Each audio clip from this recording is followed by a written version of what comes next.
اپنے آقا علیہ الصلوۃ والسلام کا ذکر پاک کرنا، سننا، پھر زبانیں رسول اللہ صلی اللہ علیہ وآلہ وسلم کا نام نامی، آپ کا اسم گرامی سن کر ان پہ درود و سلام ہونا، یہ اتنی بڑی سعادت ہے کہ اللہ کریم کا اتنا بڑا انعام ہے کہ جس کا بندہ تصور بھی نہیں کر سکتا کہ یہ کس قدر بڑا کرم اس کا، کس قدر بڑا احسان اور انعام ہوتا ہے کہ بندے کو یہ لمحات نصیب ہوتے ہیں۔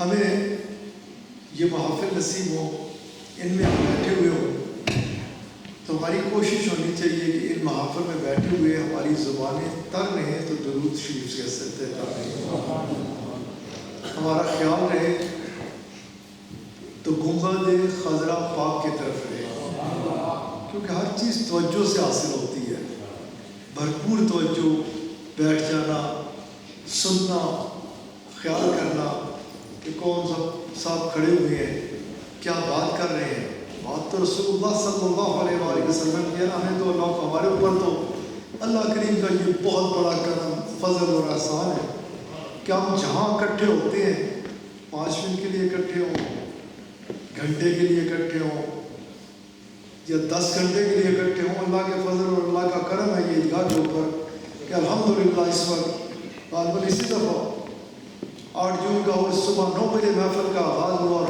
9:45 بجے اللہ کے فضل اور اللہ کے کرم سے ادھر دعا ہوئی، یہ 10-12 گھنٹے سے اوپر ٹائم گزر گیا۔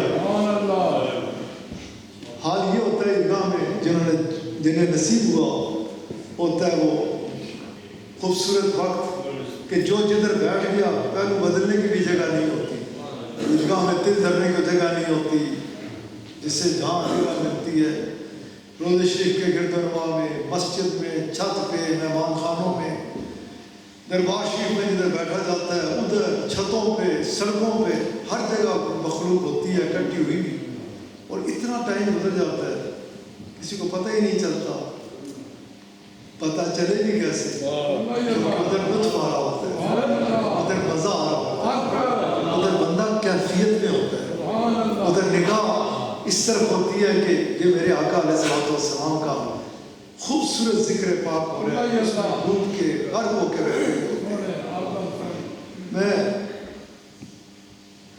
اس وقت مضمون کو زیادہ پھیلانا بھی نہیں چاہتا، صبح میں آب احباب سے جمعے پہ بات کر رہا تھا کہ ہر وقت خیال رکھیں تو ایک ہی خیال رکھیں کہ رسول اللہ صلی اللہ علیہ وآلہ وسلم آپ کی خوش ندی مل جائے، آپ راضی ہو جائیں، آپ کا قرب مل جائے۔ اس وقت میں مختصر سی گفتگو اس حوالے سے کرنا چاہوں گا کہ قرب رسول مقبول صلی اللہ علیہ وآلہ وسلم کا بہترین ذریعہ کون سا ہے، کیا چیز ہے کہ جس سے رسول اللہ صلی اللہ علیہ وآلہ وسلم کا بہت زیادہ قرب نصیب ہوتا ہے۔ رسول کریم شہنشاہ اس حوالے سے، اصلاحی حوالے سے میری زیادہ گفتگو اسی پہ ہوتی ہے کہ اچھا اخلاق آپ کے قرب کا ذریعہ ہے، یتیم کے سر پہ ہاتھ رکھ دینا قرب کا ذریعہ ہے۔ آپ صلی اللہ علیہ وآلہ وسلم آپ کے قرب کی ہی تمنا ہونی چاہیے، اور اسی حوالے سے میں نے صبح بات کر رہا تھا۔ تو اس وقت اگر اس معاملے کو اس طرح سے دیکھیں ہم کہ رسول اللہ صلی اللہ علیہ وآلہ وسلم، کیونکہ آپ کی محبت ہوگی تو دل نرم ہوگا، آپ کی محبت ہوگی تو بندہ اچھے اخلاق کا ہوگا، آپ علیہ الصلوۃ والسلام کی محبت ہوگی تو دل میں صلہ رحمی کوٹ کوٹ کر بھر جائے گا۔ اس محبت کو مضبوط کرنے کا، اس محبت کو حاصل کرنے کا ذریعہ کون سا ہے؟ وہ ہے درود پاک۔ ویسے تو درود پاک الحمدللہ ایک ایسی چیز ہے کہ ہر عرض کی دعا ہے، ہر چیز درود پاک پڑھے بندہ بلائیں دفع ہوتی ہیں، درود پاک پڑھے بندہ اللہ کی رحمتوں کا نزول ہوتا ہے. جیسے کہ آپ نے اکثر و بیشتر علماء سے سن رکھا ہوگا کہ بندہ جب ایک بار درود شریف پڑھتا ہے تو اس کے 10 گناہ معاف ہو جاتے ہیں. ایک بار پڑھا درود شریف 10 گناہ. اللہ تعالیٰ فرماتا ہے کہ تمہارے چھوٹے موٹے جو گناہ ہیں نا وہ تو میں ایسے ہی معاف کر دیتا ہوں. مطلب وہ تو کسی کھاتے میں نہیں آتے, وہ کیسا کریم ہے انہیں ایسے ہی معاف کر دیتا ہے. یہ جو 10 گناہوں کی بات ہے درود پاک پڑھنے سے, یہ وہ ہے جو اپنی جان کے اوپر ظلم کر لیتے ہیں, جو آگے ہمارے منتظر کھڑے ہوتے ہیں قبر کی طرف اشر میں کہ آپ اور میں تیرا استقبال کروں. یہ جو درود پاک ایک بار پڑھنا ہے یہ اس قسم کے 10 گناہوں کو معاف کرا دیتا ہے. پھر درود پاک پڑھنے سے 10 نیکیوں کا ثواب ملتا ہے. اب نیکی چھوٹی بھی ہوتی ہے, درمیانی بھی ہوتی ہے, بڑی بھی ہوتی ہے, لیکن درود پاک پڑھنے کی وجہ سے جو نیکی کا ثواب ملے گا اس کا کوئی اندازہ نہیں لگا سکتا. میں نے اکثر آپ احباب کے آگے بات کی ہے نا کہ دربار رسالت مآب صلی اللہ علیہ وآلہ وسلم ہے, اور جبرائیل امین دربار رسالت مآب صلی اللہ علیہ وآلہ وسلم میں حاضر ہو کر عرض کرتے ہیں کہ یا رسول اللہ صلی اللہ علیہ وآلہ وسلم, آپ کے صدقے اللہ کریم نے میرے اوپر یہ کرم کیا ہے کہ اگر آپ مجھے یہ پوچھیں, میرے سے یہ سوال کریں کہ آج تک کتنی بارش برس چکی ہے, تو یا رسول اللہ صلی اللہ علیہ وآلہ وسلم میں ایک لمحہ کی دیر لگائے بغیر آپ کی خدمت میں عرض کر دوں گا. یا رسول اللہ صلی اللہ علیہ وآلہ وسلم اگر آپ یہ میرے سے سوال فرمائیں کہ آج تک کتنے درخت ہوئے اور ان کے ساتھ کتنے پتے لگے, تو یا رسول اللہ صلی اللہ علیہ وآلہ وسلم میں ایک لمحے کے اندر آپ کی خدمت میں عرض کر دوں گا. عرض کرنے لگے یا رسول اللہ صلی اللہ علیہ وآلہ وسلم, آپ اگر یہ فرمائیں کہ صحرا کتنی ہے اور ان میں کتنے ذرے ہیں ریت کے, ایک لمحے کے اندر, ایک سیکنڈ کے اندر آپ کی خدمت میں عرض کروں گا. جو ہو چکا وہ عرض کر سکتا ہوں. اور یا رسول اللہ صلی اللہ علیہ وآلہ وسلم اگر آپ یہ پوچھیں کہ آج کے بعد کتنی بارش برسنی ہے, کتنے قطرے ہوں گے, اے میرے آقا علیہ الصلوۃ والسلام وہ بھی عرض کر سکتا ہوں. کتنے درخت اور ان کے ساتھ کتنے پتے ہوں گے یہ بھی عرض کر سکتا ہوں. غرض کے جو ہو چکا اس کے بارے میں پوچھیں, عرض کروں گا جو ہونے والا ہے اس کے بارے میں حکم فرمائیں. آپ کا یہ غلام ایک لمحے میں آپ کی خدمت میں عرض کرے گا. لیکن یا رسول اللہ صلی اللہ علیہ وآلہ وسلم قربان جاؤں آپ کی شانوں کے اوپر کہ جب آپ کا کوئی غلام کسی مقام پر آپ علیہ الصلوۃ والسلام کے اوپر درود و سلام پڑھتا ہے تو اللہ کی اتنی رحمتوں کا نزول, اتنی رحمتوں کا نزول. میں بات کر رہا تھا 10 نیکیاں, اسی سر پتہ چل جائے نا تو نیکیاں کیا ہیں اور وہ کتنا کھاتے میں کیا کچھ آ جاتا ہے تو اسی دماغ کو کر دیتا, چوریے نہ باغے نہ محفل بہ کے نا ہر وقت زبان تر ہو درود و سلام کے ساتھ, درود و سلام, درود و سلام اور درود و سلام. اور ان محفل کے آداب کا تقاضا بھی یہ ہوتا ہے کہ جب ان میں بیٹھے تو ہم ہوش ہو کے بیٹھے, تو جو پوری کی پوری محفل کے اوپر ہو درود پاک. جبرائیل امین نے عرض کی کہ یا رسول اللہ صلی اللہ علیہ وآلہ وسلم آپ کا کوئی غلام کسی مقام پہ جب آپ پہ درود و سلام بھیجتا ہے تو اللہ کی اتنی رحمتیں اس کے اوپر برستی ہیں, اتنی برستی ہیں, اتنی برستی ہیں کہ یہ آپ کا غلام اگر یوں عرض کرنا چاہے کہ میں ان کا عطا کر سکتا ہوں تو جبرائیل اپنے آپ کو اس پہ ان اعداد و شمار کو آپ کے حضور پیش کرنے میں بے بس محسوس کرتا ہے. تو یہ 10 نیکیاں ایویں سو گیا نا, 10 گناہ معاف, یہ کون سے گناہ معاف ہو جاتے ہیں, کیا کیا مل جاتا ہے, کس انداز سے.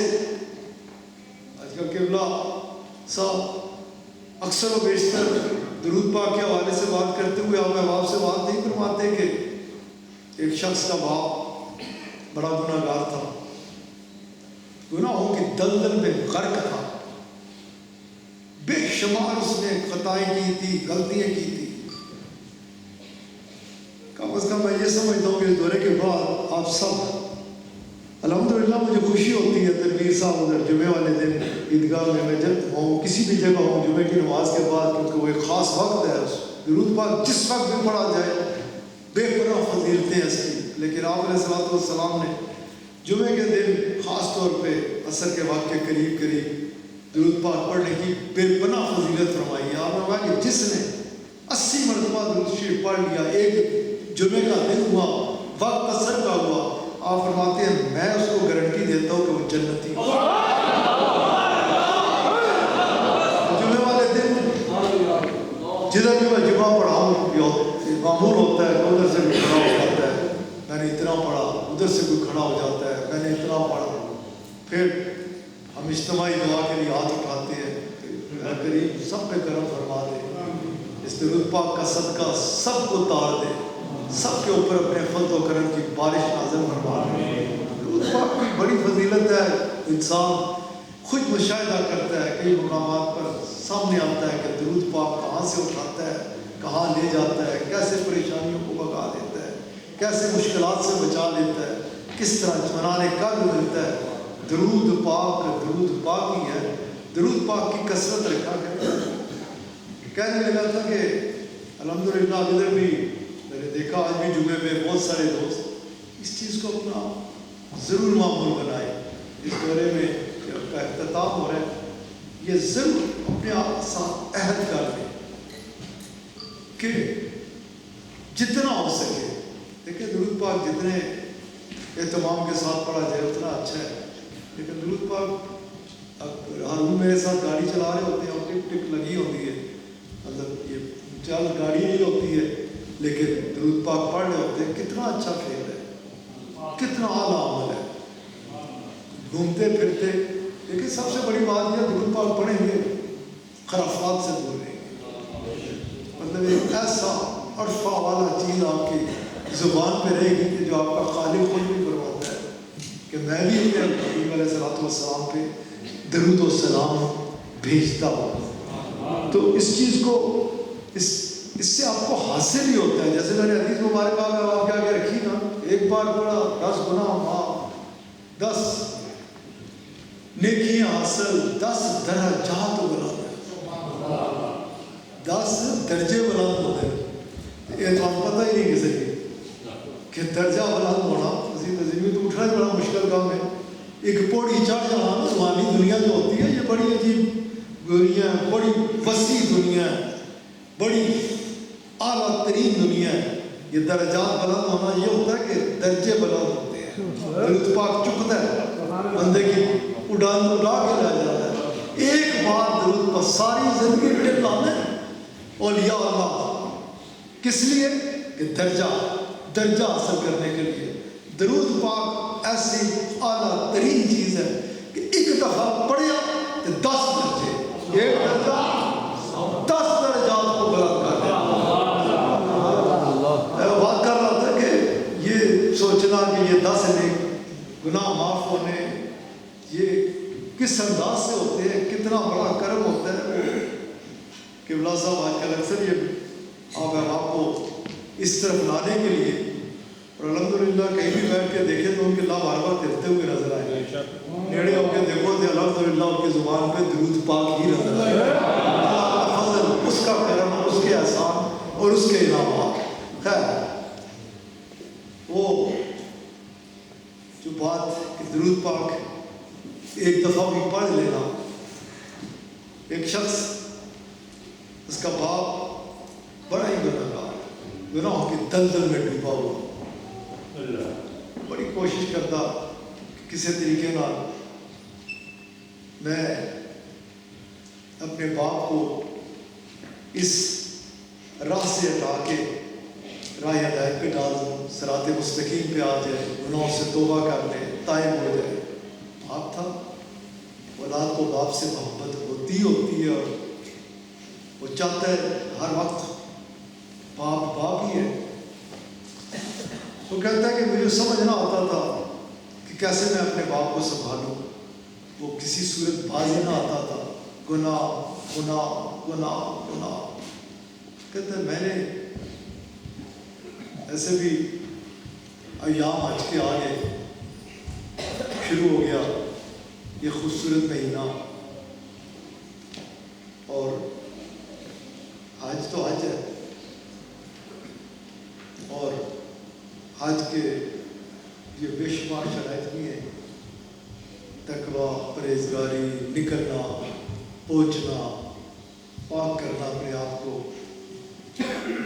ادھر اس سال میں. اور سارے کو پتہ ہے، ایک منٹ دیکھو اپنے اندر ایک گھٹتا پانی نہ ملے نا حاجی صاحب کی تو لگ پتہ چلتا ہے کہ حج سے نکلے ہیں یا پانی پینے راستے نکلے ہیں. 2 منٹ لگ جائے نا، کمرہ نہ ملے حاجی صاحب کی تو حاجی صاحب ہو جانا ہے کہ میں سب کچھ چھڑ کے اپنے رب کی رضا کی خاطر نکلے ہیں. کپڑے بھی لا کے ساتھ دیتے ہیں، سب دیتے ہیں کس واسطے کہ رب راضی ہوئی ہے. حج حج ہے، قربان جائیں اپنے آقا کے دربار میں. جو حج ہے نا، جیسے اس کا حکم ہے، جس طرح سے نکلنا، سارے اپنے معاملات کو ٹھیک کر کے نکلنا، پھر اس سارے سفر میں اپنے آپ کو پاک رکھنا، اپنے آپ کو اس حال میں پھر ادھر سے اسی طرح سے نکلنا، نیت کر کے نکلنا آگے گناہوں سے بچوں گا. پھر اس کے لیے ہے کہ وہ کیا کہ جیسے آج ہی کہ ماں کے پیٹ سے آیا ہے ایسا ہوا ایسا. لیکن اگر آپ اپنے معاملات کو دیکھیں، مینا میں دیکھیں، حاجیوں کو عرفات میں دیکھیں، مزدلفے میں دیکھیں، بیت اللہ شریف کا طواف کرتے ہوئے ہی دیکھیں، نماز کے لیے جگہ مانگتے ہوئے ہی دیکھیں، کس طرح دل تنگ ہو جائے کہ ادھر نہیں بن سکتے دی جگہ نہیں ملے گی. کیا یہ حج ہے؟ نہیں حج اس طرح حج نہیں ہوتا. قربان جاؤ اپنے آقا علیہ الصلوۃ والسلام کہ جب دیکھا کہ یہ میرے غلام آئیں گے تو جو طریقہ جس سے گزریں گے تو حج ویسے ہوگا. تو آپ علیہ الصلوۃ والسلام رونے کا فروز ہے، عرفات کا میدان ہے، اور آپ نے فرمایا رسول اللہ صلی اللہ علیہ وسلم ایسے کریم ہے، ایسے مہربان ہے، ایسے شفیق ہے کہ ادھر آپ نے فرمان مبارک جاری فرمایا. آپ نے یہ نہیں فرمایا کہ کیسا آئے گا، کدھر سے آئے گا، کیا کر کے آئے گا. آپ نے فرمایا جو بھی 9 ذی الحج کو طلوع آفتاب کے بعد غروب آفتاب سے قبل اس مقام پر آ گیا، آپ نے فرمایا میں کہتا ہوں اس کا حج ہوگا.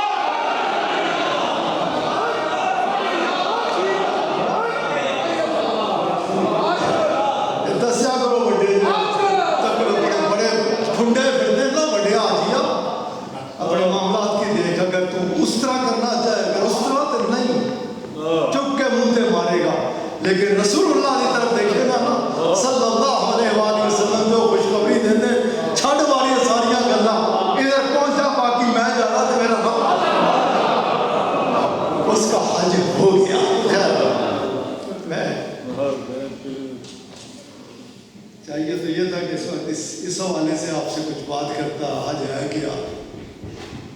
اول سے لے کر حج نام کس کا ہے اس کی عبادت، لیکن شروع سے لے کر آخر تک، ابتدا سے انتہا تک اس کے بندوں کی ادائی پورا حج جا کے دیکھو. خالص اسی کے لیے ہونا چاہیے نا، لیکن جو اس کا ہو جاتا ہے اس کی ادا کو اپنی عبادت بناتا ہے پورے حج میں. میرے پاس وقت نہیں، اس وقت میں درود پاک پہ بات کرتے ہوئے بات کو سمیٹنا چاہتا ہوں.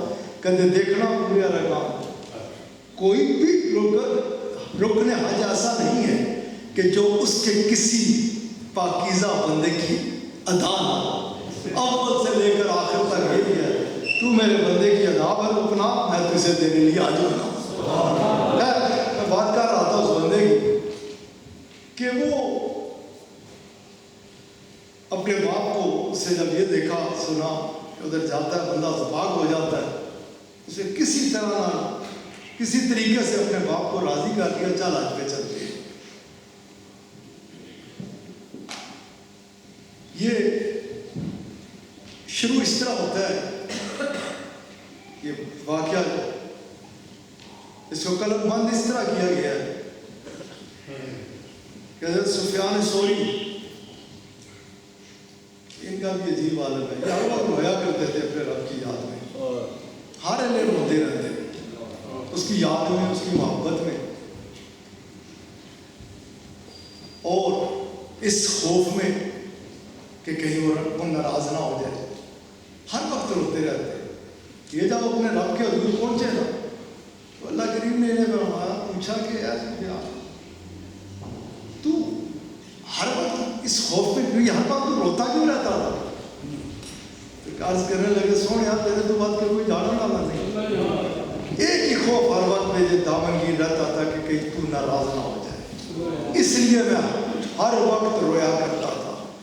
اس بات پر اللہ کریم اپنے اس بندے سے اتنے راضی ہوئے، اتنے راضی ہوئے، اتنے راضی ہوئے کہ جس کا کوئی تصور بھی نہیں کر سکتا۔ یہ لمبا موضوع ہے، پھر کسی وقت اس پہ بات کروں گا کہ جو میں بات کر رہا تھا اس پہ ہی واپس جاتا ہوں۔ یہ حضرت سفیان ثوری آپ فرماتے ہیں کہ میں بیت اللہ شریف کا طواف کر رہا تھا، میں بیت اللہ شریف میں بیٹھا ہوا تھا اور میں نے دیکھا کہ ایک نوجوان ہے، یہ درس دیا کرتے تھے مطاف میں بیٹھ کے، ایک نوجوان ہے، اس کی زبان پہ الصلاۃ والسلام علیک یا سیدی یا رسول اللہ، الصلاۃ والسلام علیک یا سیدی یا رسول اللہ، آندہ نا سارے نہیں پڑھتا۔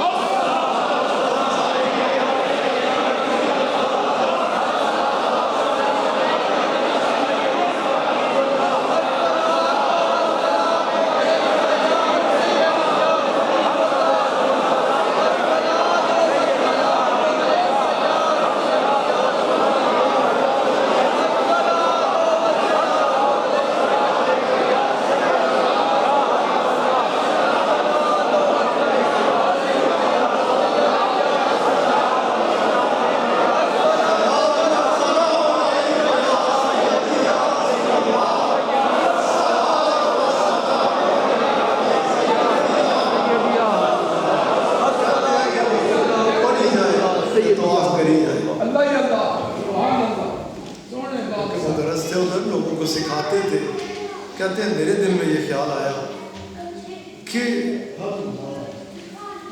یہ نوجوان ہے، اسے شاید علم نہیں ہے، تو میں نے اسے روکا اور چاہا کہ اسے بتاؤں کہ پہلے جگہ میں اس کونے سے اس کونے تک یہ اس دن ادھر ہے، جو مختلف دعائیں ہیں کہ اسے سکھاؤں پڑھاؤں کہ یہ پڑھ۔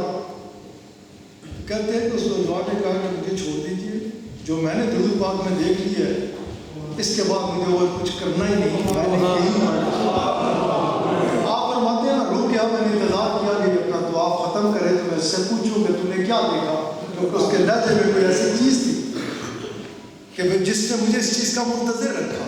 کہتے ہیں یہاں تک اس نے طواف ختم کیا، میں اس تک پہنچا تو اس نے مجھے یہ واقعہ سنایا کہ میں اپنے باپ کو لے کے نکلا حج کی خاطر۔ کہتے ہیں راستے میں تھا، میرا باپ انتقال کر گیا، میرے باپ کا جب انتقال ہوا تو اس کا چہرہ بگڑ گیا، بڑا خوفناک ہو گیا۔ کہتے ہیں مجھے پتا تھا کہ میرا باپ کیسا ہے، اس کے کیا معاملات ہیں، اسی کی وجہ سے اس کے چہرے کی یہ کیفیت ہے۔ کہنے لگے کہ بہن نے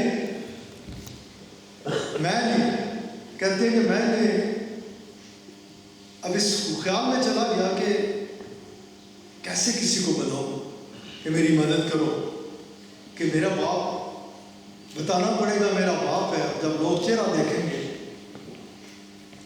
جب بندہ دنیا میں زیادہ ہے تو چہرہ دستا ہے کہ کیوں یہ زندگی گزاری ہے۔ سبحان اللہ، ایسا نور پھوٹتا ہے، بڑا مشکل ہوتا ہے کسی کی یقین کرنا کہ بندہ زندہ نہیں، کیونکہ وہ ہوتا ہی زندہ ہے۔ اللہ کہنے لگا خبردار اسے مردہ مت کہنا، کیونکہ تو اندر پتہ ہی نہیں، تیری تو اتنی مت ہی نہیں کہ تے میری طرف رزق دیتا جاتا ہے، لیکن زندہ ہے، یہ زندہ ہے اور زندہ ہے اور زندہ ہے۔ خیر وہ معاملات کی وجہ سے چہرہ خراب ہوا تھا۔ کہتے ہیں میں پریشان کھڑا تھا، کیا دیکھتا ہوں کہ آسمان سے ایک نور روشنی آئی قریب آئی، اس میں سے ایسی حسین اور جمیل صورت، ایسی شخصیت کہ میں دیکھا کہ تک نہیں رہ گیا. پھر اگے بدل تو بعد انہوں نے اپنا ہاتھ مبارک لیا تے میرے پیو دے منہ تے پھیریا. انہوں دا دست ہاتھ میرے پیو دے منہ تے پھیریا. او پیڑا چورا ایڈا سونا ہو گیا، ایڈا سونا ہو گیا، ایڈا سونا ہو گیا کہ میں تکاں پیا. اور پھر وہ جانے لگے تو میں دبکا کہ میں جان سکتا ہوں آپ کون ہیں؟ انہوں نے فرمایا کہ ہاں جاننا چاہتا ہے تو سن، میں تیرا بھی نبی ہوں اور تیرے باپ کا بھی نبی ہوں. کہتے ہیں وہ کدھر میرا پیو تے کدھر تسی، میرے باپ کے لیے آپ آئے؟ کہا کہ ہاں میں اسی کے لیے آیا. اس نے ایک بار میرے اوپر درود پاک بھیجا. اب ادھر ایک بار پڑھنے کے بعد نا اس کی زندگی بھی تبدیل ہو سکتی ہے، اس کے معاملات بالکل تبدیل ہو جاتے ہیں. وہ متقی بن جاتا، پرہیزگار بن جاتا. لیکن ادھر پیچھے جائیں نا، ادھر کیا تھا؟ موسیٰ علیہ السلام رب کریم کے پاس گئے احکامات شریعہ جاننے کے لیے. رب کریم نے فرمایا بندہ شریعت میں بعد سے پہلے میرا حکم بھیجا بھی نبی کو، اور جا کے کیا فرمایا، کیا حکم دیا کہ جا کے اس کا جنازہ، اس کے کفن دفن کا انتظام. موسیٰ علیہ السلام آئے تھے، ادھر عجیب حال ہوگا کیا سیدھے تھے نیڑے نہیں تھا، یہ تو بڑا گناہ گار تھا. وہ کہتے تھے موسیٰ علیہ السلام اللہ تسی کہتے ہوئے گناہ گار تے میرا رب کہتا ہے کہ آپ خود جاؤ، یہ دین کی باتیں بعد میں، پہلے وہ بندہ. حکم جیسے تھا ویسے کیا، سب آگے. جب ادھر واپس اللہ کے پاس گئے، پوچھا کہ بابلا گیا، تو اللہ کے نے ہوا یہ میرا وہ بندہ ہے، یہ وہ بندہ ہے کہ اس نے کھولی کتاب. میرے حبیب علیہ السلام کا ذکر پاک سنا کہ وہ آئیں گے ایسی شانوں کے ساتھ ہوں گے، ایڈے سونے ہوں گے، ایڈے قریب ہوں گے، رہ نہیں سکیا چکیا سے. اب اللہ کریم بھی اس پہ قدرت رکھتا تھا، چوکتے ہی تبدیل کر دیتا تھا. اس سے بڑھ کر وہ تو ایک لمحے میں نہیں چکتا ہے. ایک اللہ والے نے عرض کی کیا میرے کریم رب تیرے نزدیک اس وقت بدترین بندہ کون ہے، میں دیکھنا چاہتا ہوں. رات کو دیکھ لیا، اگلے دن عرض کی کیا بہترین دیکھنا چاہتا ہوں. پھر دیکھا جب پہلے دن بدترین سی، اگلے دن وہی بہترین ہے. حیران ہو گئے کئی مسئلہ ہوا. عرض کی تھی اللہ کے لیے میں جب نکلیا نا، اور اصل معاملہ یہ ہے اللہ کے بندے نے عرض کی دیکھنا چاہتا ہوں. اور جب اللہ کا بندہ دیکھتا ہے تو چکتا ہے. اللہ کریم نے فرمایا کہ جب اگلے دن نکلا میرا نام پاک نیچے پڑا تھا، چکیا صاف کیتا، اس نے میرے نام کی صاف کیتا، میں اس کی گناہوں کو صاف کر دیا. اس کے بعد اس نے پیار نہ اس کی چکیا، سوچا کہ چنگی جی جگہ تے اچھا رکھا. اس نے اپنی حد کے مطابق ہاتھ چکیا تو میں اپنی شانہ کے مطابق اس کے چک چکے. تو وہ چاہتا تو ایک لمحے کے اندر چوکتے ہی، لیکن پھر ایسی طرح بات کیسے ہوتی کہ ایک بار، صرف ایک بار مفتی صاحب اس نے وہ جب کھولتا نہیں، ایک بار کھولا چوما اس کا بیڑا تر گیا. موسیٰ علیہ السلام آئے، اور ادھر بھی کیونکہ اللہ تعالیٰ بتانا چاہتا تھا جڑے ہند کٹھے ہوتے ہو نا، ہند گڈیاں لا کے نکل پہ دیو تے ٹر پہ دیو تے بار بار کٹھے ہو کے تسی اندازہ لا سکتے ہو. میں گل کر رہا تیرا اندازہ لا نہیں رکھنا، کوئی بھی نہیں، کوئی اندازہ نہیں لگا